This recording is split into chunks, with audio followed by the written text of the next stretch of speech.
मेरा नाम अंकुर है। मैं अपने माँ बाप का इकलौता लड़का था और एक छोटे से गांव में पैदा हुआ था। मेरी पूरी परवरिश भी उसी गांव में हुई। माता पिता ने मुझे बहुत पढ़ाया लिखाया, जीवन में सफल बनाया और फिर अपनी पसंद की लड़की से मेरी शादी कर दी। जिस लड़की से मेरी शादी हुई थी वह बहुत नेक और अच्छी थी। शादी के बाद उसके साथ पहला साल कब और कैसे बीत गया पता ही नहीं चला। फिर अचानक मेरे पिताजी का देहांत हो गया। अपनी सारी मेहनत की कमाई से उन्होंने जो खेत जमीन गांव में खरीदी थी वह सब मेरे नाम कर दी। उनको मुझसे ढेर सारी उम्मीदें थीं। मैं भी शहर में अच्छी नौकरी करने लगा था। वैवाहिक जीवन भी बहुत खुशी से चल रहा था। लेकिन एक बात मेरे मन में गहरे बैठी हुई थी। शायद वह मेरी सबसे बड़ी इच्छा थी कि मैं जल्दी से जल्दी पिता बनूं, वो भी एक बेटे का, ताकि मेरा नाम आगे बढ़े, हमारा खानदान बढ़े, मेरा वारिस इस दुनिया में आए। बेटा ही तो कुल का दीपक जलाता है, बेटा ही तो संपत्ति संभालता है, बेटा ही तो बुढ़ापे में माँ बाप का सहारा बनता है। इसलिए मैं चाहता था कि भगवान मुझे बेटा ही दे। शादी को जब ठीक 1 साल पूरा हुआ तो मेरी पत्नी को गर्भ ठहरने की खुशखबर मिली। मेरी माँ भी दिन रात दुआएं मांग रही थीं कि बहू बेटे को ही जन्म दे। मैं भी मन ही मन प्रार्थना करता था कि मुझे बेटा चाहिए, भगवान मेरी मनोकामना पूरी कर दे। फिर वह खुशी का दिन आया जब मेरी पहली संतान हुई, मगर वह बेटी थी। सच कहूं तो मैं खुश बिल्कुल नहीं हुआ। मेरा चेहरा लटक गया। वह मेरी पहली संतान थी, फिर भी मैंने उसे एक बार भी गोद में नहीं उठाया, न उसे प्यार किया। लोग कहते हैं कि बेटी पिता की जान होती है, लेकिन मेरे लिए वह सिर्फ दुख लेकर आई थी। मेरी पत्नी ने बहुत कोशिश की कि मेरा मन पसीजे, मैं अपनी बेटी से प्यार करने लगूं, उसका मासूम चेहरा देखकर मेरा दिल पिघल जाए। लेकिन जब मन में खुशी ही नहीं थी, तो मैं उससे मोहब्बत कैसे करता, उसे प्यार भरी आंखों से कैसे देखता। फिर मेरी बेटी 1 साल की हो गई। उसका नाम भी मेरी पत्नी ने खुद रख दिया था, दिया। वह कहती थी कि यह पूरे समाज को रोशनी देगी। मैं उसकी इन बातों पर चुप ही रहता था। दिया खेलते कूदते मेरे पास चली आती थी। वह चाहती थी कि मैं उसे गोद में उठाऊं, उसे दुलार करूं, लेकिन मैंने उसे तिरछी नजर से भी कभी नहीं देखा। फिर एक और साल गुजर गया तो मेरी पत्नी फिर से मां बनने वाली थी। इस बार मैंने ठान लिया था कि अब की बार बेटा ही होगा। भगवान मेरी पुकार सुन ले। मैंने अपनी पत्नी से साफ कह दिया कि कोशिश करो, इस बार बेटा होना चाहिए। वह चुप हो गई। उसकी आंखों में सैकड़ों सवाल थे, जिनका मेरे पास कोई जवाब नहीं था। वह बोली, अंकुर, ये सब तो भगवान के हाथ में है, मेरे बस में कुछ नहीं। लेकिन मैंने साफ साफ कह दिया कि मुझे सिर्फ बेटा चाहिए। उस दिन के बाद वह हमेशा खामोश रहने लगी। शायद वह भी अब दुआ मांगने लगी थी कि बेटा ही हो जाए, क्योंकि वह जानती थी कि अगर दूसरी बेटी हुई तो मैं उससे भी प्यार नहीं करूंगा। मेरी जिद और मेरे खड़े शब्द उसके लिए भारी बोझ बन गए थे। और फिर वह दिन भी आ गया जब दूसरी बार भी मेरी पत्नी ने बेटी को ही जन्म दिया। अस्पताल में जब मुझे पता चला कि फिर बेटी हुई है तो मैं चिल्ला पड़ा, फिर बेटी। मेरा सारा मूड खराब हो गया। मेरी पत्नी की खुशियां भी मुरझा गईं। लेकिन वह तो माँ थी, उसने बच्ची को जन्म दिया था। मैं भले ही अपनी दोनों बेटियों से कोई लगाव न रखता हो, पर वह दोनों से बराबर प्यार करती थी। मैं पूरी तरह चुप हो गया। मेरी पत्नी भी मुझसे अब कोई बात नहीं करती थी। मेरी इच्छा एक बार फिर टूट चुकी थी। दिया छोटी छोटी बातें करती, शरारतें करती, लेकिन उसके ये नन्हे कारनामे मेरे दिल पर कोई असर नहीं डालते थे। मेरी पत्नी ने मुझे कई बार समझाया, मेरे सामने हाथ जोड़कर विनती की कि ये तुम्हारा ही खून है, बेटियां कभी कभी बेटों से भी बढ़कर साथ निभाती हैं। लेकिन मेरा व्यवहार वैसा का वैसा रहा। तीसरी बार जब मेरी पत्नी फिर गर्भवती हुई तो मैंने उसे साफ साफ धमकी दे दी कि अगर इस बार बेटा नहीं हुआ तो मैं तुम्हें तलाक दे दूंगा। मेरी बात सुनकर वह सन्न रह गई और फूट फूट कर रोने लगी। मेरी माँ ने भी मुझे बहुत डांटा फटकारा कि बेटा, यह सब उसके वश की बात नहीं। अगर तेरे नसीब में बेटा नहीं लिखा तो कोई क्या कर सकता है। इस बेचारी को तंग मत कर, भगवान से दुआ मांगते रहो। अगर उसकी मर्जी होगी तो तुझे बेटे का बाप जरूर बनाएगा। लेकिन मैंने तो हठ पकड़ लिया था, बेटा चाहिए, बेटा हुआ तभी मैं इसके साथ रहूंगा, वरना छोड़ दूंगा। मेरी पत्नी हर रात रोती रहती थी, दुआएं मांगती रहती थी। उसके चेहरे की चमक गायब हो चुकी थी। वह फिर भी दोनों बेटियों का पूरा ख्याल रखती थी। मेरी माँ को मेरी ये बातें बहुत बुरी लगती थीं। वह पूरी तरह अपनी बहू के साथ थी। मुझे इससे कोई फर्क नहीं पड़ता था। और फिर वह घड़ी भी आ पहुंची जब तीसरी बार भी मेरी पत्नी ने बेटी को जन्म दिया। अब मेरे पास कोई बहाना नहीं बचा था। मेरा खून खौलने लगा। मेरी पत्नी ने मुझे रोते हुए देखा। नन्ही बच्ची को गोद में देकर मेरे पास लाई, लेकिन मैंने उसे छुआ तक नहीं। वह समझ गई थी कि अब बेटी पैदा करने की सज़ा क्या मिलने वाली है। मैं उसे अस्पताल में उस हालत में छोड़कर सीधे घर चला आया।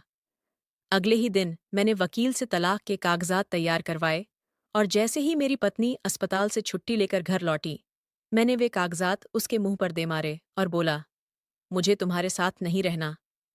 एक बेटा भी नहीं दे सकी तो जिंदगी भर मेरा साथ क्या निभाओगी? वह जोर जोर से रोने लगी। मेरे पैरों पर गिर पड़ी। अंकुर, अगर मेरे हाथ में होता तो मैं तुम्हें सारी दुनिया की खुशियां लाकर दे देती। लेकिन यह बात मेरे बस में नहीं। ये सब भगवान की देन है। तुम समझते क्यों नहीं? प्लीज मुझे मत छोड़ो, मैं जाऊंगी कहाँ? मैंने साफ कहा, जिधर मर्जी हो जाओ, लेकिन मैंने ठान लिया है कि तुम्हें अपनी जिंदगी से बाहर कर दूंगा। माँ चिल्लाकर बोली, नहीं बेटा, ऐसा मत करना। इस मासूम को मत छोड़।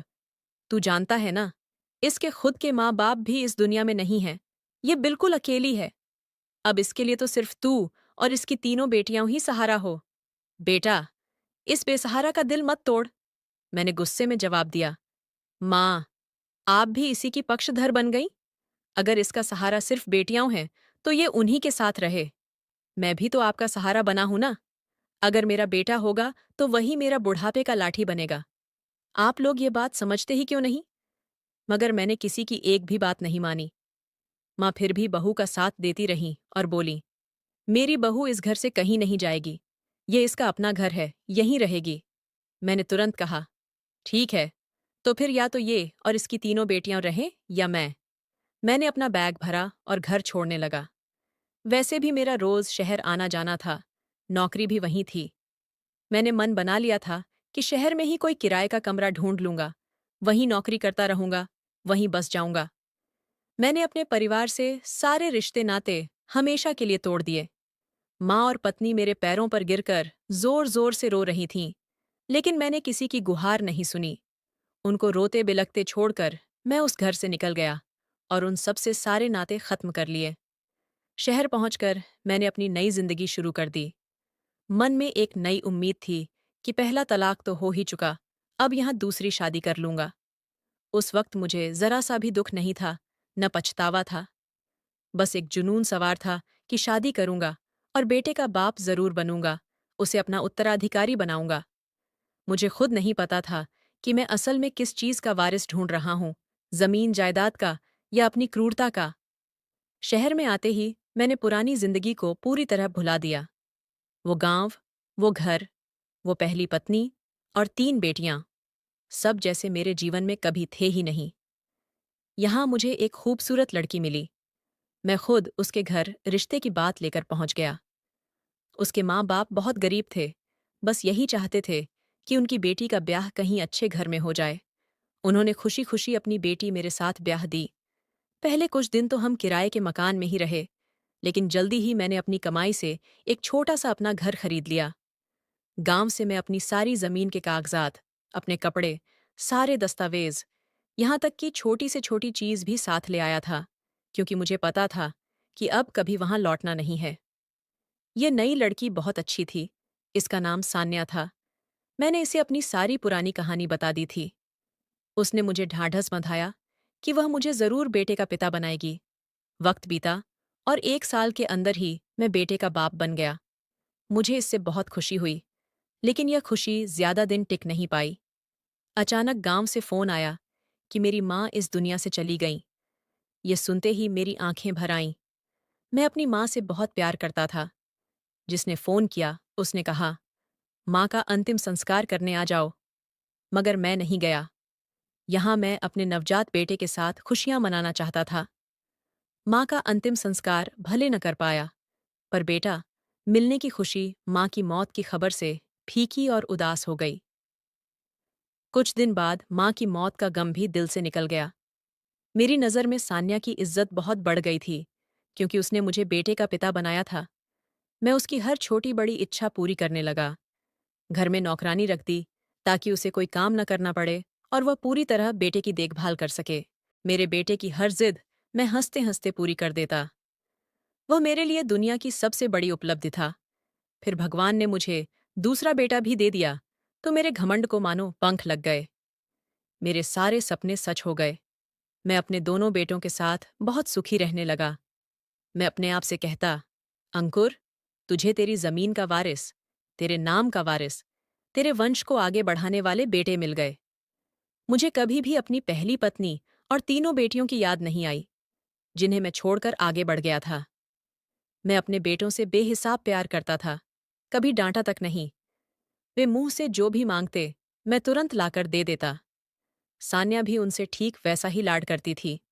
हम दोनों ने मिलकर बच्चों को इतना बिगाड़ दिया था कि वे जहां जाते उत्पात मचाते।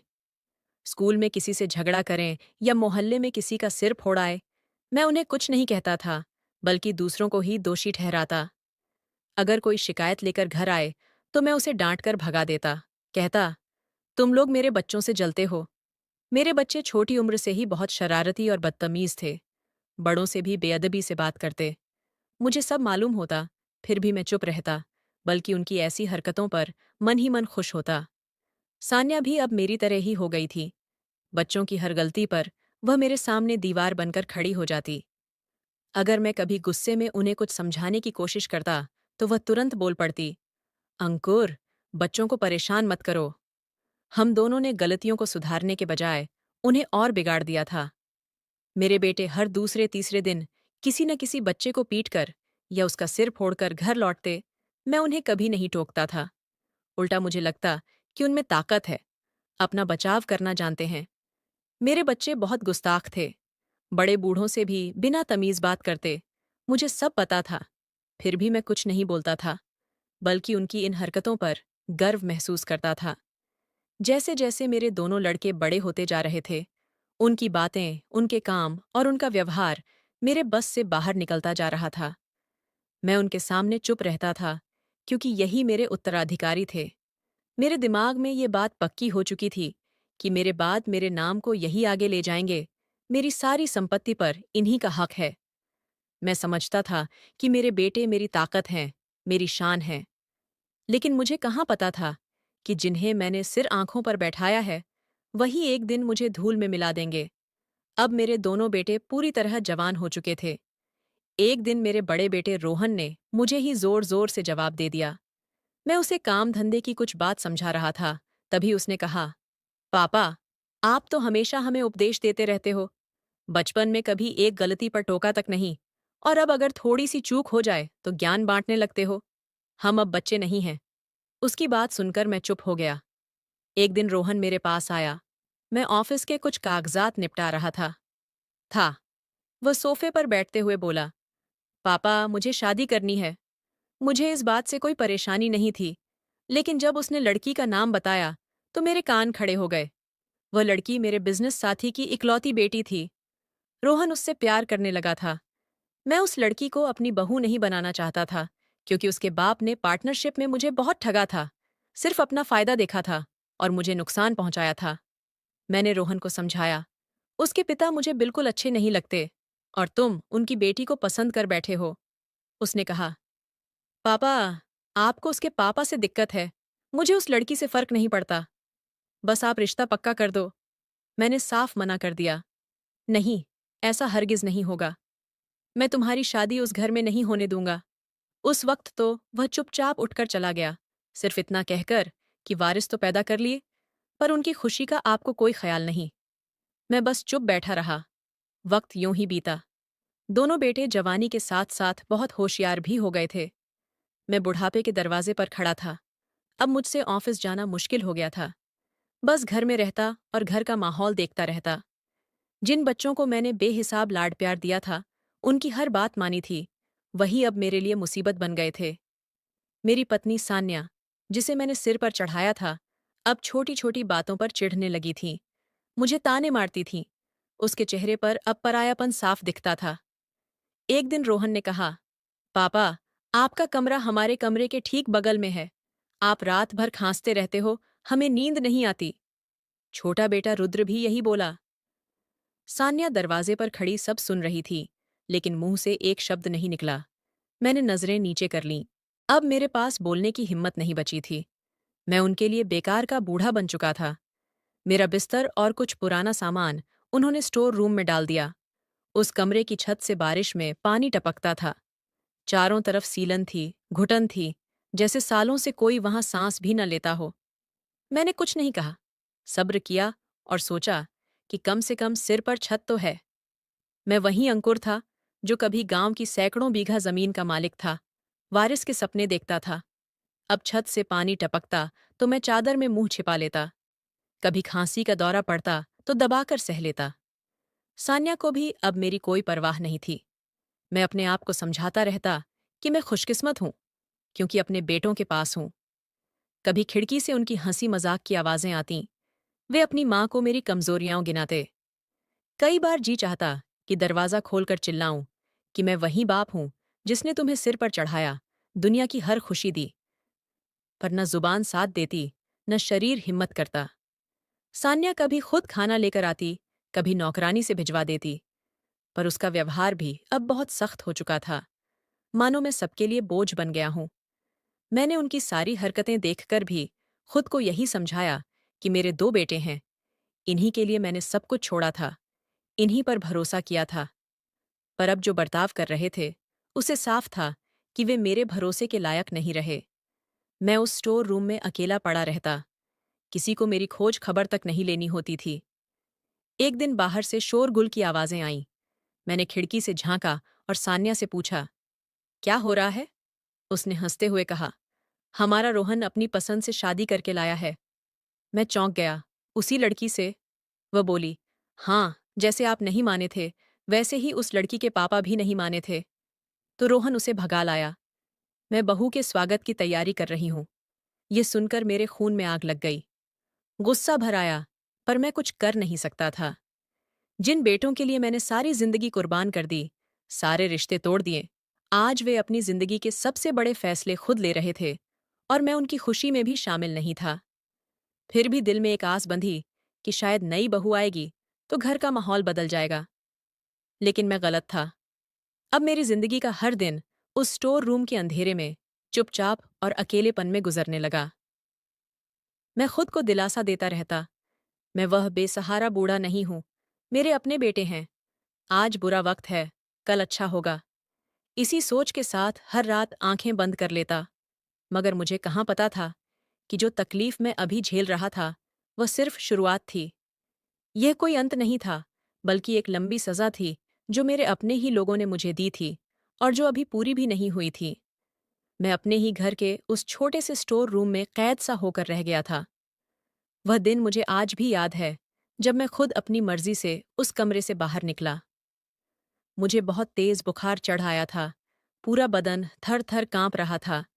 कई दिनों से खांसी नहीं छूट रही थी। सोचा था कि थोड़ी दवा ले लूं, बाहर ड्राइंग रूम में कुछ देर बैठ जाऊं, तो शायद तबीयत हल्की हो जाए। जैसे ही मैं वहां से गुजरा, मेरे बड़े बेटे रोहन की पत्नी मुझे देखते ही चीख उठी। बोली, आप बाहर क्यों आ गए? आप बीमार हैं, हमें भी तो बीमारी लगा देंगे। तभी छोटा बेटा रुद्र आया और गुस्से में मेरा हाथ पकड़कर बोला, पापा, कितनी बार बोला है कि स्टोर रूम से बाहर मत निकला करो? हर वक्त खांसते रहते हो। हमें भी अपनी बीमारी देना चाहते हो क्या? मैंने कमजोर आवाज में कहा, बेटा, अभी तो 2 मिनट भी नहीं हुए। बस थोड़ी देर बैठने दो, अंदर सांस नहीं आ रही। लेकिन मेरी बात सुनने वाला कोई नहीं था। रुद्र ने जोर से मेरे कंधे को धक्का दिया और बोला, वापस अंदर चले जाओ, अब बाहर आने की जरूरत नहीं। अगर हम सब बीमार पड़ गए तो कौन देखेगा? मैं चुपचाप वापस लौट आया। उस कमरे में एक छोटा पंखा तक नहीं था। घुटन इतनी थी कि सांस लेना मुश्किल हो रहा था। एक सुबह मुझे बहुत तेज प्यास लगी। कमरे में पानी का जग खाली था। मैंने आवाज लगाई तो बड़ी बहू गिलास लेकर आई। दरवाजे पर ही खड़ी हो गई और बोली, बाहर आने की जरूरत नहीं, बस गिलास ले लो। मैं अंदर नहीं आऊंगी, आपका इन्फेक्शन मुझे लग जाएगा। मैंने कांपते हाथों से गिलास पकड़ने की कोशिश की, पर वह हाथ से छूटकर जमीन पर गिर गया और टूट गया। बहू बिना कुछ कहे चली गई, दोबारा पानी लाकर नहीं दी। मैंने खुद ही दरवाज़ा हल्का सा खोला, कां के टुकड़े उठाए और एक कोने में रख दिए ताकि किसी को चोट न लगे। कुछ दिन और भी ज्यादा दर्द भरे गुजरे। एक दिन मेरे पेट में अचानक बहुत तेज दर्द उठा। मैं जोर जोर से चिल्लाने लगा। कोई मेरी आवाज नहीं सुन रहा था। मैं दरवाजा पीटता रहा, पुकारता रहा। काफी देर बाद रुद्र आया और चिढ़कर बोला, क्या हुआ पापा? इतना शोर क्यों मचा रखा है? मैंने कहा, बेटा, पेट में बहुत तेज दर्द है। कोई दवा दे दो या डॉक्टर के पास ले चलो। उसने हंसते हुए कहा, कोई दर्द वर्द नहीं है, ये सब बाहर आने के बहाने हैं। कुछ गलत खा लिया होगा, इसलिए हो रहा है। बोला ना, ज्यादा मत खाया करो। 2-3 दिन भूखे रहोगे तो अपने आप ठीक हो जाएगा। दवा की कोई जरूरत नहीं। इतना कहकर वह चला गया। दर्द इतना तेज था कि मैं तड़पते तड़पते वहीं जमीन पर बेहोश हो गया। जब होश आया तो मैं उसी स्टोर रूम की ठंडी जमीन पर पड़ा था।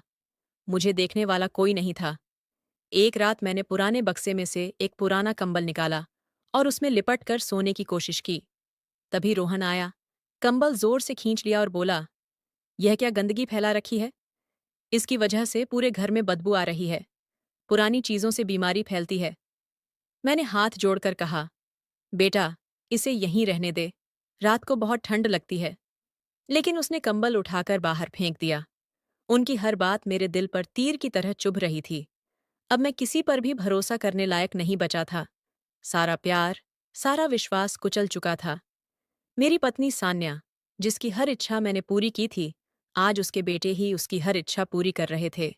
इसीलिए उसे अपना पति बोझ लगने लगा था। इतनी तकलीफ में मुझे अचानक अपनी पहली पत्नी और उन 3 बेटियों की याद आई, जिन्हें मैं सालों पहले छोड़कर चला आया था। सोचा, अगर आज वे मेरे साथ होतीं, तो शायद मेरी सेवा करतीं, मेरे साथ ऐसा नहीं होने देतीं। अब मैं अपने बेटों का व्यवहार बर्दाश्त नहीं कर पा रहा था। फिर एक दिन की बात कभी नहीं भूल सकता। रुद्र कमरे में आया। उसके हाथ में मोटी सी फाइल थी और चेहरा बहुत सख्त था। उसने कहा, पापा, इन कागजों पर साइन कर दो। ये घर और सारी जमीन के दस्तावेज हैं। हम चाहते हैं कि आप सब कुछ हम दोनों भाइयों के नाम कर दो। आप तो अब बीमार ही रहते हो, आपके रहते यह काम हो जाए तो अच्छा है। ये सुनते ही मेरे पैरों तले जमीन खिसक गई।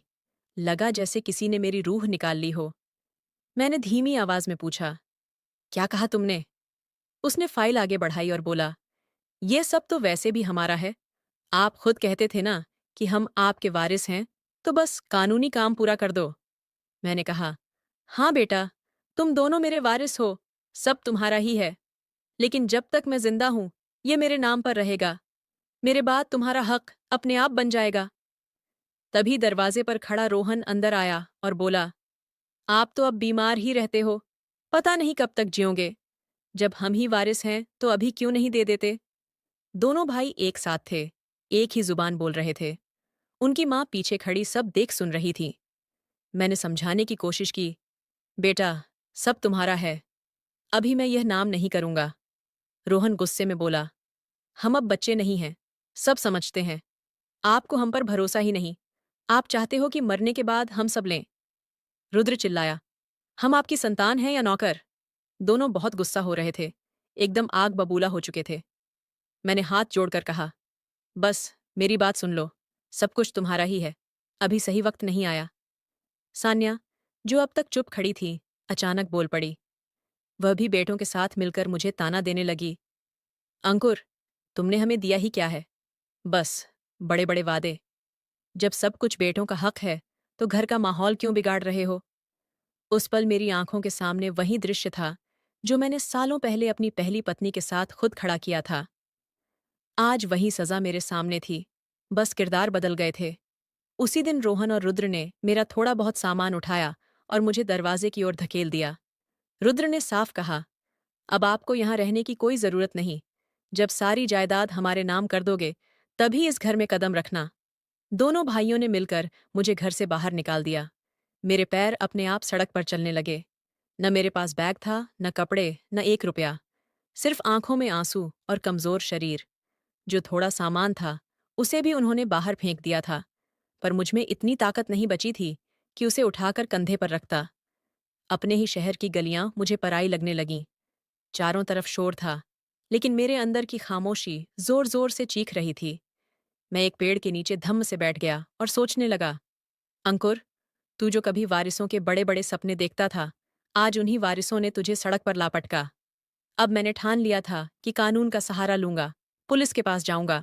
जाते वक्त भी मैंने बेटों को समझाया था, तो दोनों हंस पड़े। बोले, जिधर जाना है जाओ, कानून भी जानता है कि सब हमारा है, तुम कुछ नहीं कर सकते। उनकी बातें अभी तक मेरे कानों में गूंज रही थीं, पर मैं चुप रहा। थके कदमों से पुलिस स्टेशन पहुंचा। एक हवलदार ने मुझे दया भरी निगाहों से देखा। थोड़ी देर बाद एक कांस्टेबल मेरे पास आया और बोला, बाबूजी, क्या परेशानी है? मैंने कहा, मुझे एसपी मैडम से मिलना है। उसने पूछा, नाम क्या है आपका? मैंने अपना पुराना आईडी कार्ड निकाला, जो हमेशा जेब में रहता था। उसने कार्ड देखा, फिर मेरे चेहरे पर नजर डाली। कुछ देर तक मुझे घूरता रहा, जैसे कुछ याद करने की कोशिश कर रहा हो। फिर बोला, बताइए ना, क्या बात है? मैंने सारी कहानी सुना दी। मेरे 2 बेटे हैं, उनके लिए मैंने सब कुछ छोड़ा। पहली पत्नी, 3 बेटियां, सारी जिंदगी उनका ख्याल रखा। आज उन्हीं बेटों ने सिर्फ जायदाद के लिए मुझे घर से निकाल दिया। पूरी बात सुनकर वह धीरे से मेरे पास आया और बोला, आपको पता है यहाँ की एएसपी मैडम कौन है? मैंने सिर हिलाया। नहीं। वह मुस्कुराया और बोला, उनका नाम है आईपीएस दिया अंकुर शर्मा। ये सुनते ही मेरे दिल की धड़कन रुक सी गई। मैंने कांपती आवाज में पूछा, दिया अंकुर शर्मा? अंकुर शर्मा तो मैं हूं। और दिया, दिया मेरी सबसे बड़ी बेटी का नाम है। मेरे होंठ कांपने लगे। वही दिया जिसे मैंने कभी गोद में नहीं उठाया, जिसने मेरी उंगली पकड़ने को तरस कर रह गई थी, जिसकी बातें मैंने कभी नहीं सुनी। वही दिया आज एसपी बन चुकी है। कांस्टेबल बोला, जी, और उनकी फाइल में आपका ही पुराना कार्ड लगा हुआ है, इसलिए मैं आपको तुरंत पहचान गया। आप उनके पिता हैं। मेरे दिमाग में दिया की बचपन की तस्वीर घूमने लगी। वह नन्ही बच्ची जो मेरे पास आने को बेकरार रहती थी, जिसे मैंने हमेशा नजरअंदाज किया। कांस्टेबल चला गया। थोड़ी देर बाद मुझे एएसपी के केबिन में ले जाया गया।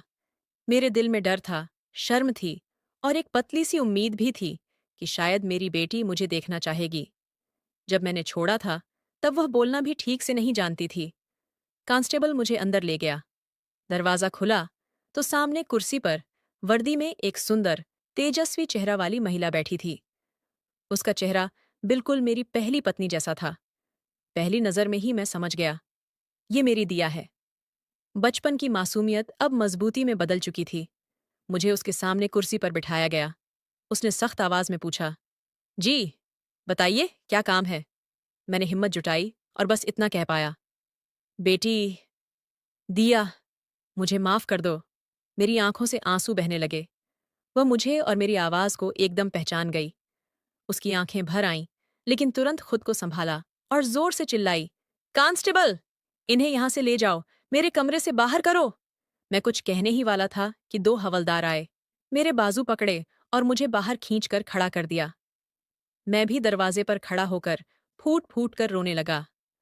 थोड़ी देर बाद एक महिला कांस्टेबल आई, मुझे दूसरे कमरे में ले गई, कोल्ड ड्रिंक का गिलास देते हुए बोली, अंकल जी, पी लीजिए। मैडम अभी आती होंगी, आपसे बात करेंगी। तब जाकर मेरे दिल को थोड़ा चैन मिला। मैंने सोचा, शायद मेरी बेटी मुझे माफ कर देगी। मैं चुपचाप बैठा रहा, पुरानी यादों में खोया हुआ। जब मैं घर छोड़कर गया था, तब मेरी पहली पत्नी और माँ बिलख बिलख कर रो रही थीं, और तीनों नन्ही बेटियां कुछ समझ नहीं पा रही थीं। आज वही दिया मेरे लिए जिंदगी का आखिरी सहारा नजर आ रही थी। थोड़ी देर बाद दिया कमरे में आई।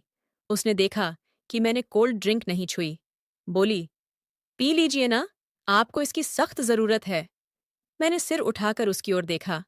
बोतल हाथ में ली, हाथ कांप रहे थे। मेरी नजर बार बार उसके चेहरे पर जा रही थी।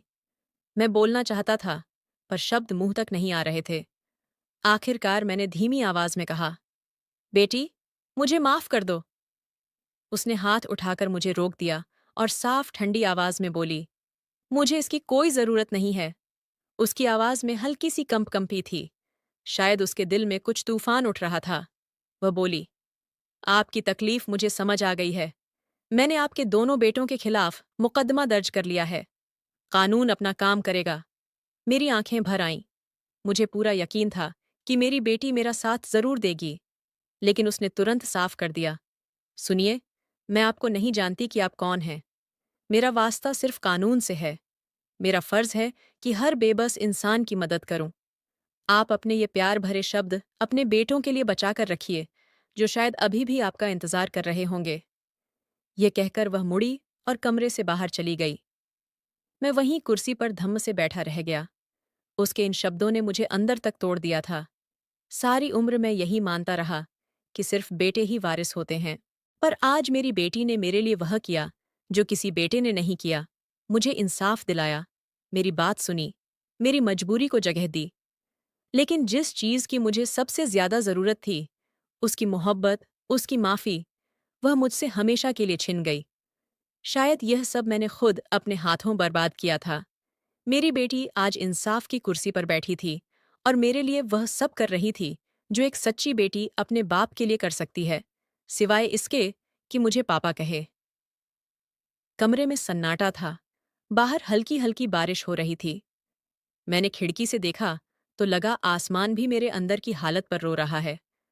अब सिर्फ अदालत बाकी थी। शायद मेरी जिंदगी की सबसे बड़ी गवाही भी यही थी। हवलदार ने कहा, आप यहीं रुकिए। जब तक फैसला नहीं हो जाता, आप सुरक्षित हैं। आपके बेटों ने आपको घर से निकाला है, इसलिए मैडम का हुक्म है कि आपको इज्जत के साथ रखा जाए। फैसला होने के बाद आप अपने घर सम्मान से लौट सकेंगे। मैं चुप हो गया। मुझे एक छोटा सा कमरा दे दिया गया, जहां पुलिस वाले अपना जरूरी सामान रखते थे। सुबह नाश्ता, दोपहर का खाना, रात का खाना, सब समय पर, बिना किसी शोर के, बिना एहसान जताए। यहां मुझे वह सुकून मिल रहा था जो अपने ही घर में सालों से नहीं मिला था। मैंने कभी अपनी बेटी को गोद में भी नहीं उठाया था, और आज वही बेटी मेरे लिए इतना कुछ कर रही थी। मैंने उसे दुनिया की भीड़ में यूं छोड़ दिया था जैसे कोई अनजान बच्चे को बस अड्डे पर छोड़कर चला जाता है। और आज वही बेटी बड़ी होकर मुझे सबसे बड़ा सबक सिखा रही थी, मेरा ख्याल भी रख रही थी, मुझे कानूनी हक भी दिलवा रही थी। मेरी आंखें रोज उसका रास्ता देखती थीं, पर शर्म के मारे सिर उठा नहीं पाता था। एक दिन दोपहर में दरवाजा खुला। दिया हाथ में मोटी फाइल लेकर आई। चेहरा गंभीर था, पर आवाज में हल्की नरमी थी। उसने कहा, ये फाइल है, इन पर अपने दस्तखत कर दीजिए।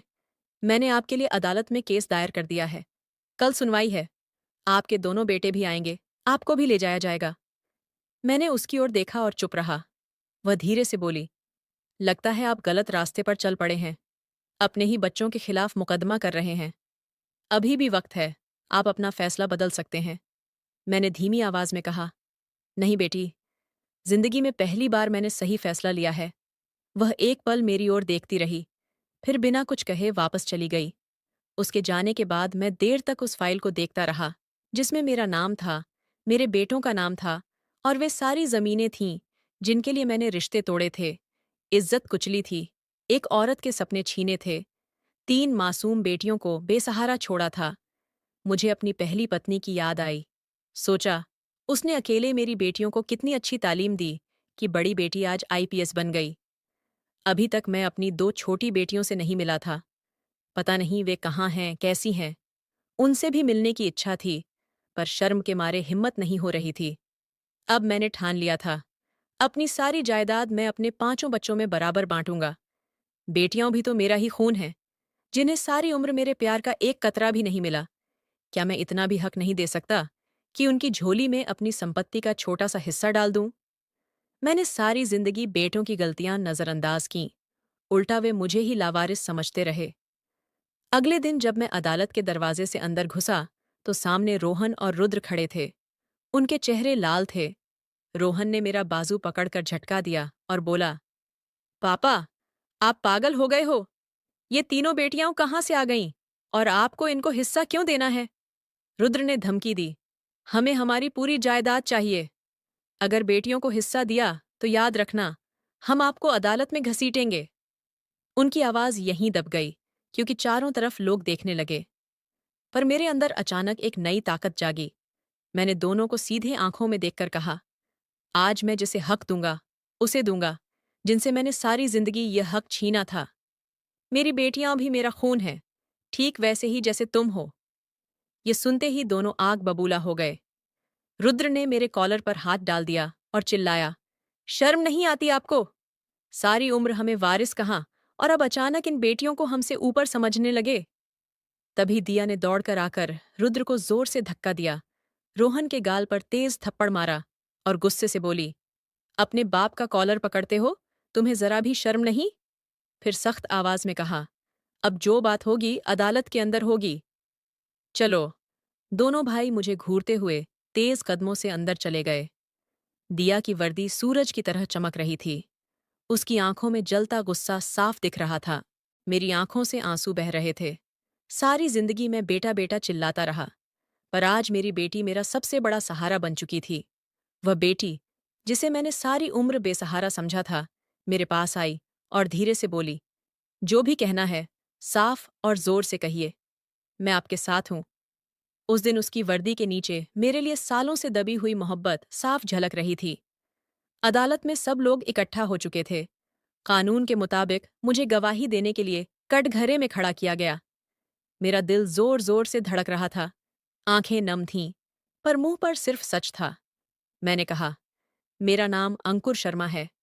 मैं अपनी सारी संपत्ति अपने दोनों बेटों के साथ साथ अपनी तीनों बेटियों को भी बराबर हिस्से में देना चाहता हूं। ये मेरा खुद का फैसला है और मैं इस पर अडिग रहूंगा। पूरे कमरे में सन्नाटा छा गया। रोहन और रुद्र हैरान रह गए। उनके चेहरे पर घबराहट साफ दिख रही थी। शायद उन्हें यह बिल्कुल बर्दाश्त नहीं हो रहा था कि जिन बेटियों को मैंने कभी घर का हिस्सा भी नहीं समझा, उन्हें अब बराबर का हक मिलने वाला है। तभी दिया खड़ी हुई। जज साहब से इजाजत लेकर उसने बात शुरू की। माननीय जज साहब, ये मेरे पिता हैं। मैं आज इनके साथ खड़ी हूं। इन्होंने अपनी जिंदगी में बहुत गलतियां की हैं। सबसे बड़ी गलती यह थी कि इन्होंने अपनी बेटियों को कभी प्यार नहीं दिया। लेकिन आज जब ये अपनी गलतियां सुधारना चाहते हैं, तो मैं इसकी कदर करती हूं, क्योंकि इंसान को अपनी भूल का एहसास ठोकर खाने के बाद ही होता है। पर मुझे और मेरी दोनों बहनों को इनकी जायदाद से कोई मतलब नहीं है। मेरी माँ ने बिना इनके मेरी और मेरी बहनों की परवरिश बहुत अच्छे से की। मेरी एक बहन डॉक्टर है, मैं खुद आईपीएस हूँ, और सबसे छोटी बहन स्कूल में टीचर है। हम तीनों अपने पैरों पर खड़ी हैं। हमें इनकी दौलत नहीं चाहिए। मैं चाहती हूँ कि यह बात कोर्ट के रिकॉर्ड में दर्ज हो जाए। हमें इनका हिस्सा नहीं चाहिए। जज साहब ने हैरानी से पूछा, लेकिन यह तुम्हारा कानूनी हक है। दिया ने सिर ऊंचा करके कहा, हाँ सर, बेटियां जायदाद की हकदार तो होती ही हैं, लेकिन सबसे पहले वे इज्जत की हकदार होती हैं। उन्हें प्यार की जरूरत होती है। मेरी माँ ने हमें सारी उम्र यही सिखाया कि अपने पिता की इज्जत करो। भले ही इन्होंने हमें और माँ को छोड़ दिया था, माँ ने हमें कभी यह नहीं होने दिया कि हमारे दिल में पिता के लिए नफरत पैदा हो। हाँ, नाराजगी तो थी, क्योंकि हमने बिना पिता के बहुत मुश्किलें झेलीं, लेकिन मैं अपने पिता का सिर झुका हुआ नहीं देख सकती। मेरी माँ इस दुनिया में नहीं रहीं, पर उनकी हर बात हमारे दिल में जिंदा है। दिया की बातें सुनकर मेरी आंखों से आंसू बहने लगे। पूरा शरीर कांप रहा था। मैं कटघरे में खड़ा खड़ा रो पड़ा। कमरे में एकदम खामोशी छा गई। मैंने हाथ जोड़कर सबके सामने दिया से कहा, बेटी, तुम्हारी माँ को मैंने बहुत दुख दिया। तुम तीनों को भी छोड़ दिया। माँ अब इस दुनिया में नहीं है, पर तुम मेरे सामने हो। मुझे माफ कर दो। दिया ने शांत स्वर में कहा, पापा, मैंने आपको माफ कर दिया है। मेरी दोनों बहनों ने भी कर दिया है। हमें आपसे कोई शिकायत नहीं है। मेरे दोनों बेटे सिर झुकाए खड़े थे। उनके चेहरे पर शर्म साफ दिख रही थी। शायद उन्हें अब एहसास हो रहा था कि जिस दौलत के लिए वे लड़ रहे थे, उससे कहीं बड़ी चीज होती है, बेटी का सम्मान, बेटी का बड़ा दिल। अदालत ने मेरे पक्ष में फैसला सुनाया। बेटों को कानून के मुताबिक सिर्फ उनका हिस्सा दिया गया। बाकी जायदाद की देखरेख के लिए दिया को जिम्मेदार बनाया गया। अदालत से निकलते वक्त मेरा दिल हल्का तो था, पर आंखें अभी भी उस एक शब्द का इंतजार कर रही थीं, पापा। वह शब्द जिसे मैंने सालों पहले खुद अपने हाथों से खो दिया था। शायद उसकी वापसी मेरी जिंदगी की सबसे बड़ी जीत होती, पर अभी वह पल नहीं आया था। अब मुझे अच्छे से समझ आ चुका था कि दौलत का वारिस बनाना आसान है, लेकिन इज्जत और सम्मान की वारिस सिर्फ बेटियां ही बन सकती हैं। अदालत ने सब कुछ मेरे हक में कर दिया। जो मैंने बेटों को मनमाने ढंग से देना चाहा था, वह अब कानून के हुक्म से मेरे पास वापस आ गया। मेरे दिल में जीत का घमंड नहीं था, बस एक खालीपन था, जैसे सब कुछ पाकर भी मैं हार चुका हूं। मैंने वकील से नए कागजात तैयार करवाए, सारी जमीन जायदाद पांचों बच्चों में बराबर बराबर बांट दी, हर एक के लिए अलग अलग हिस्सा लिखवाया। मेरी बेटियां इस फैसले को सुनकर हैरान तो थीं, पर चुप भी थीं। शायद वे समझ रही थीं कि मैं इस वक्त किस हाल से गुजर रहा हूं। जब मैंने घर के कागजात पर दस्तखत किए तो कहा, ये घर मैं तुम दोनों बेटों के नाम कर रहा हूं। तुम यहीं रहो, मैं कहीं भी रह लूंगा। बस तुम खुश रहो। उनके चेहरे पर खुशी की चमक आ गई। वे तो यही चाहते थे, लेकिन उन्हें यह नहीं मालूम था कि उनका बाप अब उनसे हमेशा के लिए दूर जाने वाला है। और सच तो ये है कि वे भी यही चाहते थे कि मैं उनसे अलग हो जाऊं। सान्या को भी इस बात का कोई दुख नहीं था। मैं अब उनसे जबरदस्ती कोई रिश्ता नहीं रखना चाहता था। उन्होंने दौलत के लिए मुझे ठुकरा दिया था, अब मैं उनकी मोहब्बत के लिए वहां नहीं रुकना चाहता था। दिल में बस एक छोटी सी तमन्ना बाकी थी कि मेरी बेटी मुझे प्यार से, दिल से पापा कहे। मुझे पता था कि शायद वह दिन कभी ना आए। अदालत से लौटते वक्त मैं दिया की गाड़ी में उसके साथ बैठा था। वह चुप थी, मैं भी चुप था। पुलिस स्टेशन पहुंचते ही दिया ने बहुत धीरे से कहा, पापा। बस यह एक शब्द सुनते ही मेरे सारे जख्मों पर जैसे मरहम लग गया। मैंने फौरन उसकी ओर देखा। उसकी आंखों में आंसू थे और मेरी आंखें भी भर आईं। हम दोनों की जुबान बंद थी, पर दिल खुल चुका था। मैंने कांपती आवाज में कहा, बेटी, एक बार फिर से मुझे पापा कहकर बुलाओ। दिया ने गाड़ी सड़क किनारे रोक दी, मेरी आंखों में झांका और बहुत धीरे से बोली, पापा, अब मेरे साथ घर चलिए। आप हमारे साथ रहिए। हम तीनों बहनें कब से आपके प्यार को तरस रही थीं। क्या अब आप हमारी उस तरसी हुई मोहब्बत को पूरा कर सकते हैं? मेरी आंखें भर आईं। मैंने उसके सिर पर प्यार से हाथ रखा और कहा, हाँ बेटी, बिल्कुल। अब मेरे लिए तो तुम ही सब कुछ हो। मैं भी अपनी सारी गलतियों का प्रायश्चित करना चाहता हूं। मैं तो इसी पल के लिए सालों से तरस रहा था। मैंने हाथ जोड़कर कहा, बेटी, मैंने तुम पर, तुम्हारी मां पर और अपनी दोनों छोटी बेटियों पर बहुत अत्याचार किए। दिया ने मुस्कुराते हुए कहा, पापा, जो हुआ वह पुराना वक्त था। वह बीत गया। आपको भी उन बातों को भुला देना चाहिए। लेकिन हम बेटियां कभी बेसहारा नहीं होतीं। आपकी गलतियां हमारी पहचान नहीं छीन सकतीं। आपकी तीनों बेटियां आज भी आपका इंतजार कर रही हैं। मैंने पहली बार अपनी बेटी को गले लगाया। लगा जैसे सालों की दूरी एक पल में मिट गई। वह सुकून जो बेटों की जिद में कभी नहीं मिला, सिर्फ बेटी की बाहों में मिला। घर पहुंचकर दिया ने बताया, पापा, मेरी एक बहन डॉक्टर है, दूसरी टीचर है। हम तीनों मिलकर अपना घर चलाती हैं। जब दादी का देहांत हुआ था, तब माँ हमें शहर ले आई थीं। उन्हें पता नहीं था कि आप कहाँ हैं। माँ ने दूसरों के घरों में काम किया, हमें पढ़ाया लिखाया, हमारे सपने पूरे किए। जब हम कुछ बन गए, तब माँ हमें छोड़कर चली गईं। माँ ने हमारे लिए बहुत कुर्बानियां दी थीं। मेरी आंखें नम हो गईं। दिल में अपनी पहली पत्नी की आत्मा के लिए दुआ थी कि भगवान उसे शांति दे। उसी की मेहनत का फल था कि आज मेरी बेटी मेरे सामने खड़ी थी। मैंने कहा, बेटी, तुम्हारी माँ को मुझसे बेहतर कोई नहीं जानता था, फिर भी मैंने उन्हें बहुत तकलीफ दी। दिया बोली, माँ बहुत हिम्मत वाली थीं। उन्होंने हमें कभी किसी चीज की कमी नहीं होने दी। सिर्फ पापा की कमी हमेशा खलती रही। लेकिन अब आप आ गए हैं हमारी उस कमी को पूरा करने। दिया मुझे घर के अंदर ले गई। वहां मेरी दूसरी बेटी सफेद कोट और स्टेथोस्कोप गले में डाले खड़ी थी। तीसरी बेटी चश्मा लगाए मुस्कुरा रही थी। दोनों मुझे देखकर एकदम से स्तब्ध रह गईं। मैं उनके लिए बिल्कुल अनजान था। जब दिया ने बताया, ये हमारे पापा हैं, तो दोनों दौड़ कर आईं, मुझे जोर से गले लगाया और हम चारों बाप बेटी खूब रोए। वे बोलीं, पापा, आप आ गए। हम कब से आपका इंतजार कर रहे थे। जब दीदी ने बताया था कि आप वापस आ गए हैं, तभी से हम बहुत खुश थे। हमने ही दीदी से कहा था कि आपको जरूर घर ले आए। हम आपके साथ रहना चाहते हैं। मैंने उनके सिर पर हाथ फेरते हुए कहा, हाँ बेटियों, अब मैं हमेशा तुम्हारे साथ रहूंगा। आज मैं अपनी तीनों बेटियों के साथ रहता हूँ। मुझे अपने बेटों की याद तक नहीं आती। मेरी बेटियां बेटों से ज्यादा मेरी देखभाल करती हैं। मैं आज भी शर्मिंदा हूँ और उनसे अपनी पुरानी गलतियों की माफ़ी मांगता रहता हूँ। दोस्तों, उम्मीद है आपको ये कहानी अच्छी लगी होगी। अगर पसंद आई तो दिल से एक लाइक ज़रूर कर देना। आगे भी ऐसी ही रोमांचक कहानियों के लिए हमारे चैनल को सब्सक्राइब करें और बेल आइकन दबाना न भूलें, ताकि आप हमारी कोई भी कहानी मिस न करें। धन्यवाद।